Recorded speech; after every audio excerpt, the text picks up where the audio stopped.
أبابد السماء أما البابد الجنة والله فراه أبواب السماء والله فراه عماشينا لا أقبليا أبواب الجنة والله فراه يدل إن كل رجليني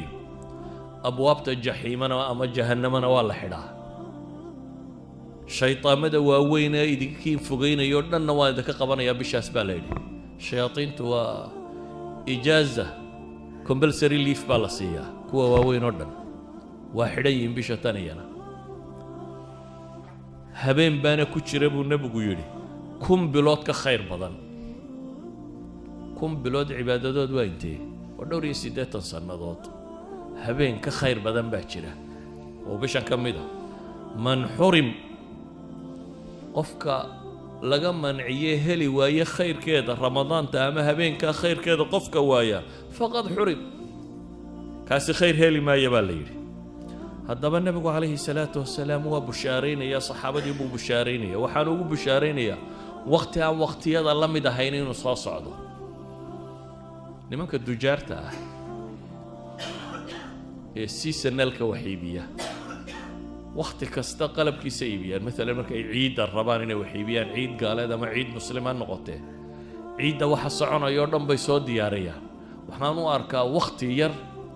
oo aan badnayn oo aad loo faa'iidi karo inuu jiro faa'iidooyin badan la helayo qofka muslimka ee marka bisha tani waa bilahaadu khayr badan waa bilu qofka muslimkii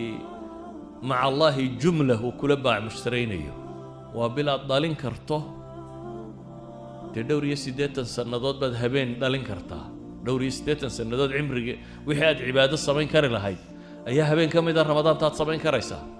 idan waa bilaan waqtiga intiisa kale kuula mid ahayn saa daraadeed qofka muslimkii uu diyaar garoobaya bishan weynideeda waxa kuu tilmaamaya laba nin oo saxaabada ka mid ah ayaa soo hijrooday dabeetana طلحة بن عبيد الله وصحابي اللي ورن شري بي لدقه لبضن way jihaad galeen markii ay jihaad galeen ayaa midi shahiidnimo qaatay midkii kale wala nin oo soo islaamnimadoodu fiicnaatay oo nabiga la dagaal galay mid baa dagaaladii shahiidku noqday kii kalena